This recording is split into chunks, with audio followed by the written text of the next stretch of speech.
Ассаламу алейкум, құрметті оқырмандар, құрметті жанкүйерлер, бауырлар. Бүгінгі қозғалатын тақырыбымыз өздеріңіз білетіндей ақ пен қара таңдау жасау өз қолында, яғни құмар ойынға қатысы бар. Біздің елімізде 82 лицензиясы бар екен, осы құмар ойынға қатысы бар 82 лицензия берілген. Оның 12-сі казино болатын болса, 43-і букмекерлік кеңсе екен.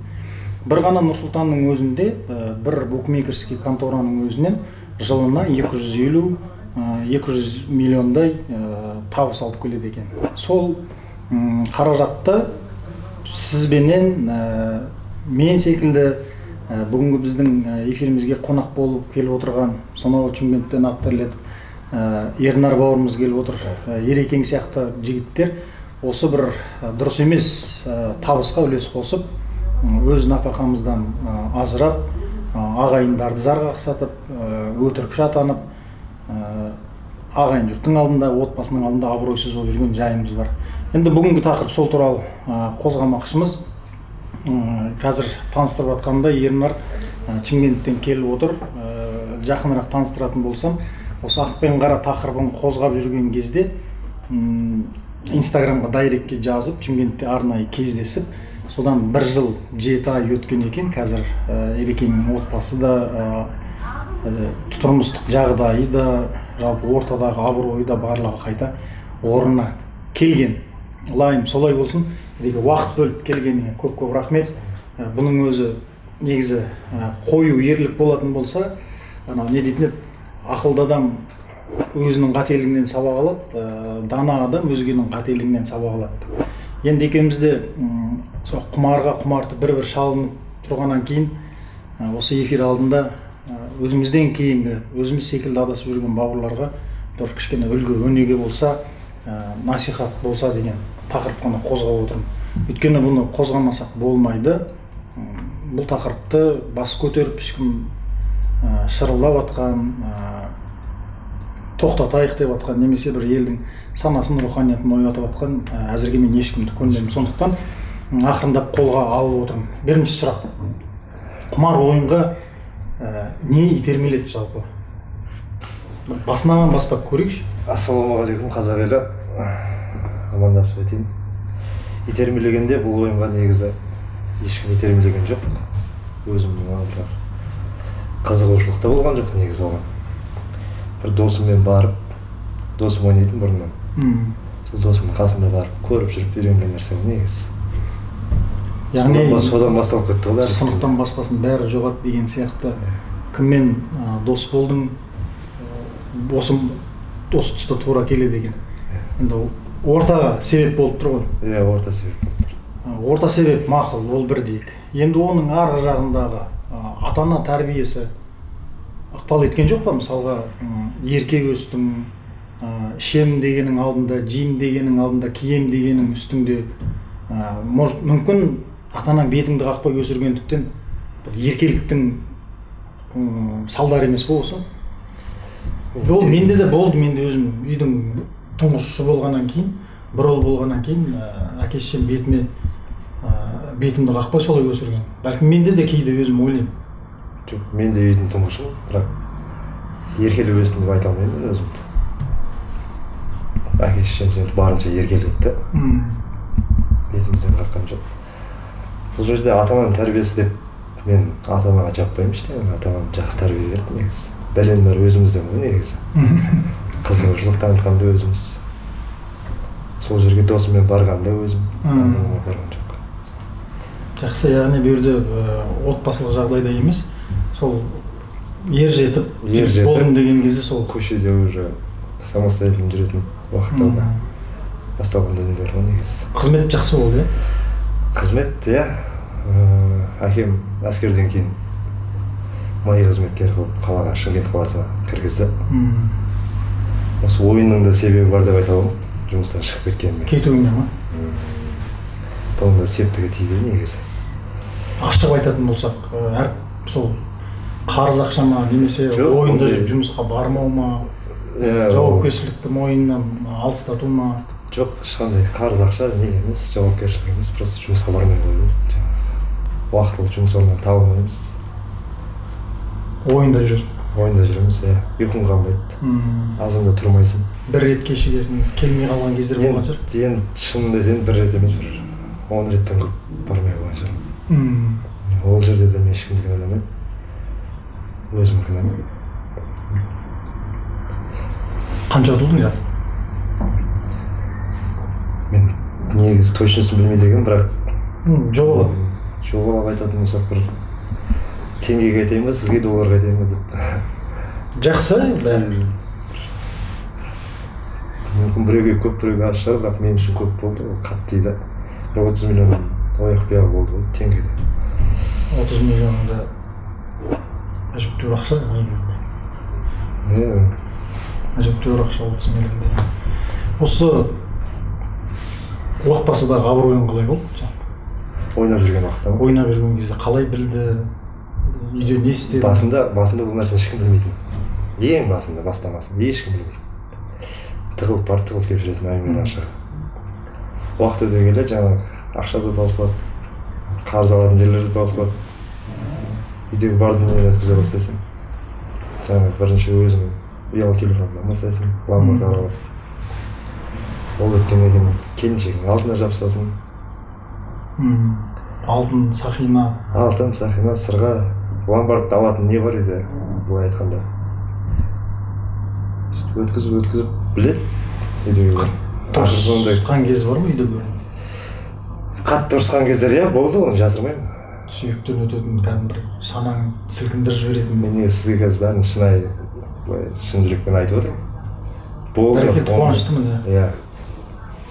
Жасырмаймын, өзім айтып, өзім жеңілдеймін. Әңгімені ашып айтқанда. Ондай жағдайлар болды. Әке-шешеммен де қатты қақтығысып ренжіткен күндерім болды. Қатты ренжіткен күндерім болды. Келіншегімді ренжіттім. Бауырларымды ренжіттім. Осы сәтті пайдаланып отырып кешірім сұраймын бәрінен. Бәрекелді. Ең бірінші Алланың арқасы, одан кейін әке-шешем арқасы. Осы сұхбатымда әке-шешем көрмесе кешіріңіздер. Әке-шешемнен, бауырларымнан бәрінен кешірім сұраймын. Бәрекелді, мойындаудың өзі шынымен ерлік. Мен өз басым сол іштегі уытты, жараны шығарып, сыртқа өзім кінәлі екенімді мойындағаннан кейін, шынымды айтсам, көзім ашылды, жолым да ашылды, еңсем де көтеріліп қалды. Ал жалпы қашып кеткен, тастап кеткен, араласпай болған, сыйласпай болған достар болды ма? Қойшы, көп. Өте көп болды. Негізінде. Өте көп болды. Қасыңда қалған адам бар ма сол кезде? Сол кезде қасымда қалған адам бар. Бар деп айта аламын. Досымнан бір екі жігіт қалды. Ернар деп соңына дейін. Ағайын бауырларымнан айтатын болсам, енді бәрі өкпелі болды. Әңгіменің шыны келгенде. Тек бір-ақ туысқаным бар өзім, жақын адам. Сол адаммен ғана постоянно байланыста болып отырмын. Басқалар өкпелі не деп звондаймын, өзім де звондаған жоқпын. Сол осылардың ішіндегі байқадың ба, ең андай шырылдап, сен қандай ернар болсаң да, жақсы бол, жаман бол, ананың орны бөлек екенін сездің ғой, қандай жағдай болса да сенің жаныңда сөйлеп шырылдаған шығар. Оған келсем, мен Құдайдан 1000 рет кешірім сұраймын тағы да. Анамды ренжіткенім үшін. Мен анамды қатты ренжіттім, қатты уайымға салдым. Толқып тұрмын же негізі. Жоқ, мен түсінемін. Қазір бүйтіп мен ешкіммен шындық айтып бір не деп айтасың біреуге? Мен ойнадым деп айтасың. Ең қиыны осы ол. Иә. Не дастархан басында отырып айта алмайсың. Иә. Не біреуге дұрыс айтасың. казиношникпін деп айта алмайсың, игрокпын деп айта алмайсың. Жақсы дүние емес қой негізі. Иә. Мен өзім қарызға кіріп, жаңағыдай ақша таппай жүрген кезде бір Руслан деген досыммен хабарлассам, маған көмектесесің ба дедім. Енді өзі де мықты кәсіпкер жігіттердің бірі ғой, сонан маған айтады, бәке дейді, Құдай сақтасын дейді, басыңа басқа бір сынақ келетін болса, мен бармын көмектесемін. Бірақ сен азартниксің ғой деді. қайтып маған звондамай ақ қойшы, сыйластығымыз қала береді, бірақ сен маған звондамай ақ қой, бұл жағынан мен саған көмектесе алмаймын деп. 30 миллионның барлығы қарыз ба, немесе қарызға кірген кезің болды? Жоқ, барлығы қарыз деп айта алмаймын. Қарызға кірдім ғой, негізі былай айтайын сізге, таза өзімнің дүнием деп айтайын. Ешкімге қарызсыз, таза берген 7-8 миллион шығар. Таза өзімнің дүнием. Қалғаны қарыз. Қанша уақыт кетті құтылуға? Мен әлі құтылған жоқпын. Әлі бар қарыздарым. Қаншалар? Енді өзіңіз айтпақшы, көбі кетіп азы қалды бізде де.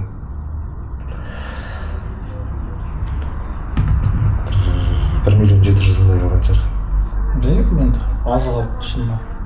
Шамамен соны. Бірінші кімдерден құтылдың? Қалай айтамын сізге? Бірінші кімдерден құтылдым онда? Бірінші қатты тіреу еткен адамдардан құтылдым. Бер, бермесең болмайды. Сенің жағдайың маған қызық емес деген адамдардан. Достарың ғана қалған шығар енді қазір, жақындарың қалған шығар, солардың бәрін соңына қойып. Мен түсінеді-ау деген кісілер қалған шығар соңында. Иә, дұрыс айтасыз. Мен бауырларыма рахмет, ағайын туыс бауырларыма бәрін түсініп, түсіністікпен қарап, кешіріп, әке шешем бауырына басып қайтып, балам деп. Негізі бұндай жағдайға түссең, жалпы қандай жағдайға түссең де, әке шешеңнен артық ешкім жауапкершілік. Менің түсінгенім, өзіме сабақ болды ғой енді. Әкең, шешең, бауырларың болды. Бауырларында бір көмектесу енді екі талай. Көпшілігі енді көмектеседі, бірақ көңілі қалып үміт үзілген кезде. Жоқ. Қойшы дейтін де кісілер бар негізінде. Сөзіңізді бөлейін енді. Бауырларым, қапа болды, бәрі қапа болды, былай айтқанда. Бірақ ешқайсы қол сілтеп артқа қарап кеткен емес. Керісінше маған көмектесіп, моральный болсын, материальный болсын. Сол үшін бауырларыма рахмет айтып отырмын. Онда мен де алғыс айтқым келеді, менің бауырларым, өйткені адам өзі жығылғанға жұдырық болып. Ондай жағдайлар да болды, ашуланған кезде, қатты ашуланған кезде. Иә, жаңағыдай өзің өмірден жаңағыдай жаңылыспаса, әке шешеңнің алдында абыройың төгіліп, үмітін ақтамай, достарың алдында, ағайын туыстың алдында сондай абыройсыз болып жүрген кезде жаныңа біреу келіп, ой сен оңбаған бүйт деп жаңағыдай келіп айтатын болса, кәдімгідей бір ол адам қайтып өшіріп тастайды ғой сені мысалға, иә. Бірақ керісінше басың аман болсын деген мысалы ғой. Кім шатаспай жатыр? Давай есіңді жи деп біреу айтатын болса, оны кәдімгідей жаныңды жақсы көріп қаласың. Кәдімгі жақсы көріп. Сондықтан Ернардың ағайындарына рахмет айтқым келеді. Енді осы тұрғыда менде де қарыздарым бар, енді мен де пайдаланып айтып қалайын. Менде біраз қарыз болдым. Ағама қарызбын. Өмірде дос болған ағама қарызбын. Сосын Нұрсұлтан қаласында досыма қарызбын. Біреу ағам, мен біреу досым. Қазір карантин болып кетті, басқа болып кетті, кішкене жағдай бірталай бағытқа өзгеріп кетті. Түсіністікпен қарайтын шығар енді. Иә, мен де солай ойлап жүрмін енді. Көріп жатсаңыздар. Құдай қаласа қайтарамын. Ассалаумағалейкум. Көлік тіккен кезің болды ма? Иә, болды.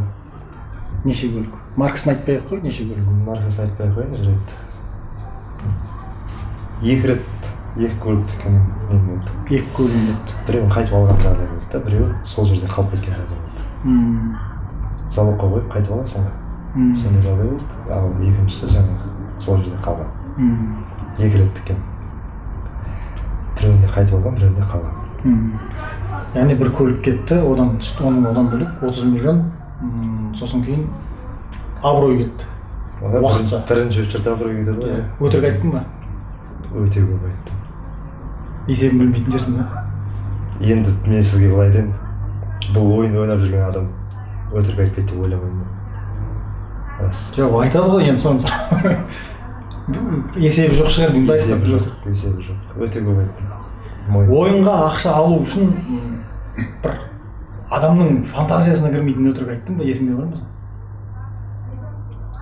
Енді қазір ақша алу үшін айтпай тұрып Құдайдан кешірім сұрап алайын, бірақ айттым. фантазияны бір келтіріп айтасың ғой. Иә. Түрікті жасап аласың ондай жағдайда. Ақша алу керек. Ақша алу керек, иә, ол в любом случае ақша алу керек. Құдайдың өзі сақтасын, ешкім басына салмасын. Адам қағып кеттім деп өтірік айтқан күндерім болған. Адам қағып кеттім. Аға бере тұрыңыз. Сонда қанша ақша сұрадың соны? 1,5 миллион. 1,5 миллион алу үшін? Сонымен тынады ойбайды. Байқайсың ба, бір белгілі бір шаруаға, немесе бір киім алуға деп айтайық, бір зат сатып алуға, немесе бір жұмыс жасауға сұрасаң гүл таппайсың. Ондай кезде өліп қалсаң таппайсың ғой. Бұның неге екенін... Ондай кезде беретін де адам таба алмай қалады ғой. Иә, ал енді осы ойынға келген кезде бір адамның жаңа ойына келмейтін өтірікті айтып ақша тауып аласың. Енді мен көріп отқан бауырларға бұны кейінірек, бұл бөлек тақырып, бұл кәдімгідей бір зерттелген тақырып, не үшін ойынға ақша табылады да, дұрыс нәрсеге не үшін табылмайды, оны кейінірек айтып беремін. Ұрлық жасадың ба, жасамадың ба? Құдай сақтасын, ұрлық жасамадым. Үйден ештеңе сатпап, жоқ, айтпай алып кеткен, бір рет бір жағдай болған. Енді ана үй болғаннан кейін ұрлыққа санап тұр. Ұрлыққа санап тұр. Бірақ енді айтпай кеткеннен кейін ол ұрлыққа жатады деп жағдайлар болған. Кімге ренжисің жалпы? Өмірде емес, осы ойынға қатысы бар. Ойынға қатысы бар? Иә. Кімге ренжисің?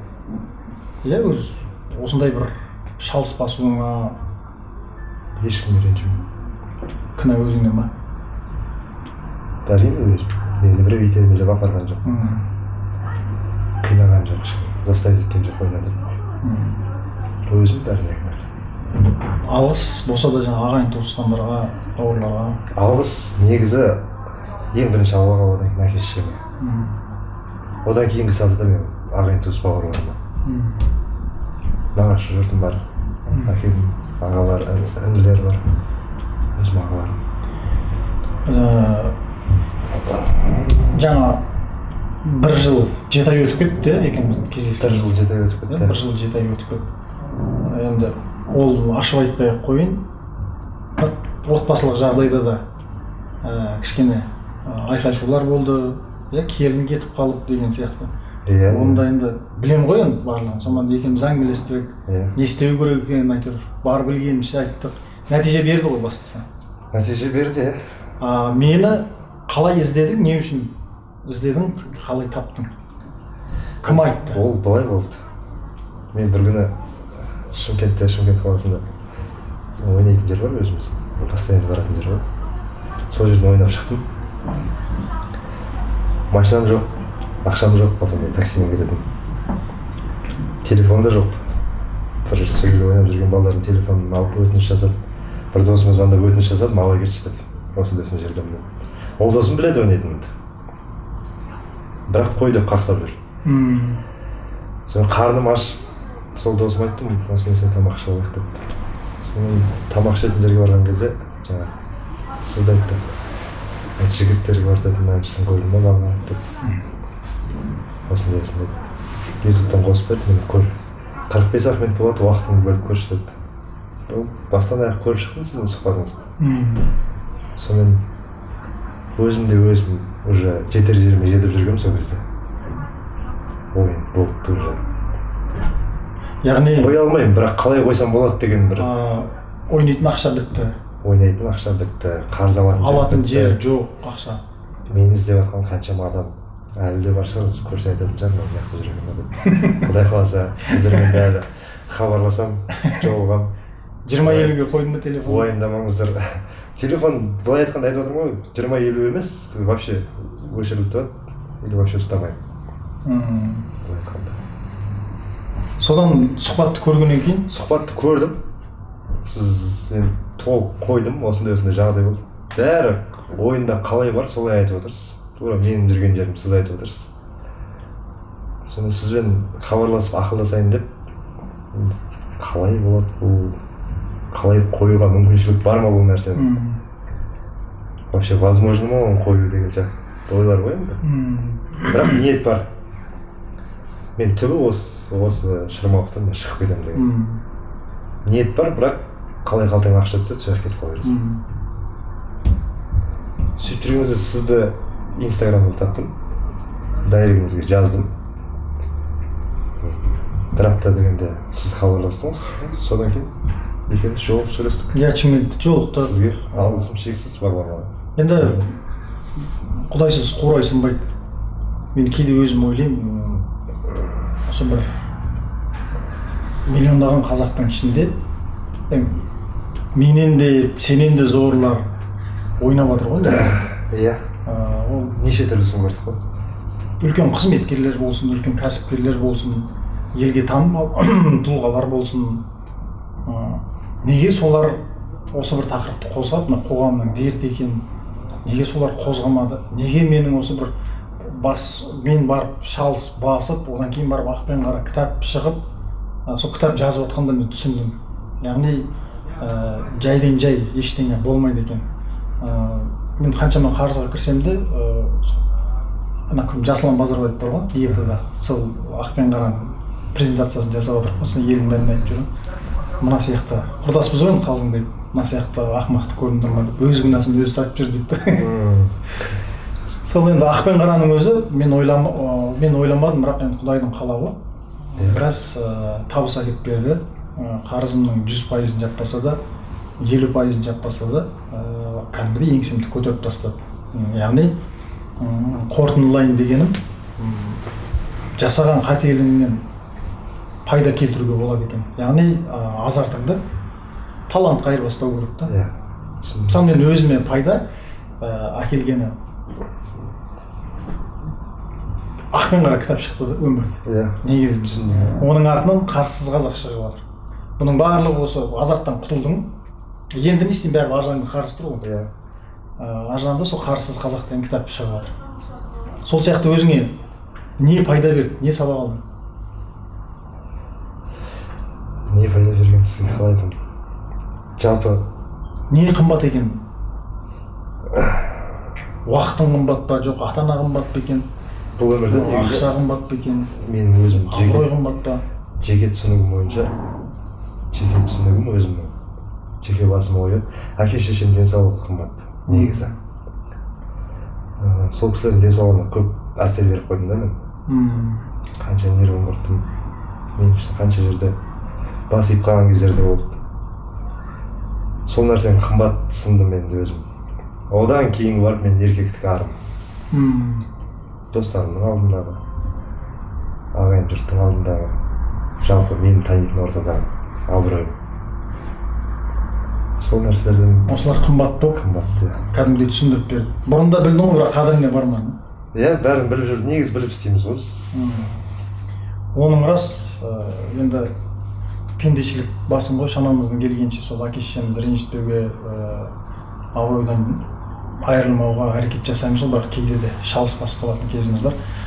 Сол құмар ойынды қойғаннан кейін бір ішімдікке салынып кетіп, тағы да бір ренжіткен кездерің болды ма? Сенесіз ба, сенбейсіз ба білмеймін, бірақ мен өмірімде спиртный атамын. Бірақ рет ішіп көріппін. Білем ол қай кезде екенін. Оны білем қай кезде екенін. Бірақ рет ішіп көріппін, одан кейін. Есірткі ондай қолданған ба? Жоқ. Кәдімгі шөп шегіп деген. Құдай сақтасын. Неден қашаншы құтылайыншы деген сияқты. Жоқ, ондай нәрселер іздеген жоқпын. Жақсы, өте жақсы. Айтайын деп қорытындылайын деп отқанымды ұмытып қалдым. Бұл жерде бір абыройды төмен түсіріп, бір масқаралау емес. Мен өзімді ілесіп, өзімді басымда өткен нәрселерді айтып отырмын ғой. Мына ар жақта көріп отқан жігіттерге шыны керек, Шәкәрім атамыздың өлеңін жақсы сөйлеймін, бір сөзін жақсы сөйлеймін. Келдім қайдам, қайтсем пайдам, өлгеннен кейін не болам деп. Келген жағымыз белгілі. Енді мен өз басым, өзіңді де білем, біраз бауырларға ойнама, қой деп айтып жүргенімді де білем. Енді қайтсем пайдам дегеннен кейін, енді қоғамда осы қайнаған осындай дерттің ортасында жүргеннен кейін бір қазақтың санасын түртіп жіберетін болсақ та, бір қазақтың баласына шабыт беріп жіберетін болсақ та, бір қазақтың баласын еңсесін көтеріп жіберетін болсақ та, бұл дүниедегі екеуміздің бір адамдық парызымыз деп мен есептеймін. Дұрыс айтасыз. Сондықтан өзің де жігіттерге айтатын бір тілегің болса, сонымен аяқтайық. Мен жігіттерге не айтамын? Қазір мен шынымен бәрін шынымды айтып отырмын мен сізге. Көріп отырмын, кәдімгі қол алып. Жеңілдеп қалдым, былай айтқанда. Өзімді негізі айтқым келіп жүрген. Мен тыңдайтын адам болма деп, бірақ бір жағынан өзім тоқтатып қоямын. Кәдімгідей бір ішімдегінің бәрін шығарып, мен бүйтіп ешкіммен сұхбаттаспағанмын негізі. Жігіттерге айтарым, ойнап жүрген болсаңыздар, әлде де кеш емес. Дәл осы уақыттан қойып кетсеңіздер де кеш емес. Бұл нәрсені түбі жақсылыққа апармайды. Әке-шешелеріңіз бағалаңыздар, бауырларыңыз бағалаңыздар. Әйелдеріңіз болса, әйел бала-шағаларыңыз бағалаңыздар. Не деймін? Жігіт болғаннан кейін жігіт болып жүру керек. Бір сөз айтып. Жан-жағыңды таспен емес, доспен қала деп айтады ғой. Енді өмірде де екеуміздің сұхбатымыз мынау артқы қайтадан бұрынғы хәл-әулемге салып кетпес үшін, үнемі мида блок тұру үшін бұл сұхбат ертең ел көрген кезде бұл кәдімгідей бізге артымызға кәдімгі блок қойып отыр, миға блок қойып отыр. Енді бұрынғы әдетіңе салайын десең, енді өзің уәде беретін болсаң, ешкім көріп тұрған жоқ қой деп негізі талай адам өзінің уәдесін бұза береді. Енді мына жерде ол маған да күшті пайда берген, Амантасағанға сұхбат берген кезде. Сол сияқты қаншама ағайындар көріп отыр, эфирге шықтың, уәде берілді, бітті, мөр басылды деген сөз ғой. Сондықтан сәттілік тілеймін. Басқа ер азаматтарға айтқым келеді, осы тақырып аясында сұхбат берем, осылай сырласам десеңіздер, мархабат, есік ашық. Одан бөлек жоқ, ұялам, қысылам, үйден ұят дейтін болатын болса, біз онлайн осындай әңгімелер, осы тақырыпта әңгімелер қозғайын, сабақ деп айтуға болады. Соған қатыссаңыздар. Ал енді жоқ, онлайн маған аздық етеді, дәке өзіңменен жолыққым келеді дейтін болса, ондай жігіттерге де айына бір мәрте жиналып отыратын бір клуб ашсақ па деген. Шетелде отыратын еді ғой, жиналып алып, мен осындай болған, мен осындай дөңгелек столда отырып, сондай бір клуб құру ойда бар. Ернар міндетті түрде болады. Тағы да Ернардан бөлек Ақпен қара деген чат бар, ол жерде 7-8 жігіт бар. Ол жерде негізі дәл осылай Ернар сияқты 10 жігіт қойып кеткен, 10 жігіттің үшеуі қайта ойнап жүр, әлі саналары жетпеген сияқты. Бірақ 7 жігіт бірі өзіңсің, еңсесін көтеріп алып, 1,5 миллион теңгеге асыл өлем деп жүрген жігіт бар, Қызылорданың жігіті. Мына жерде көріп отырады қазір. Сол қазір еңсесін көтеріп, оны да 1,5 жылдың ішінде кәдімгідей алғысын айтып, рахаттанып жүр. Сондықтан жігіттер азартты азапқа айналдырмай, оны жай ғана талантқа айналдырайық. Ауруын жасырған өледі. Біз енді бәріміз жабылып, хештегпенен ананы жабайық, мынаны үйтейік, мынаны бүйтейік деп айғайлағанмен біздің даусымыз ешқайда бармайды, біздің даусымыз ешқайда жетпейді. Біздің мақсат осындай әңгімелерді жиі осы тақырыптарды қозғап, айналамыздың барлығын жақсылыққа шақыру, бұл нәрсенің түбі дұрыс емес екенін, түбі азап екенін түсіндіру. Айтарым болса, Ерем, рахмет. Сізге де рахмет. Рахмет. Сау болыңыздар. Азаматсың. Жақсы, сау болыңыздар. Көріп отқан әке-шешем, бауырларым ренжімейтін шығар, мен сұхбат бергеніме, білмейтіндер.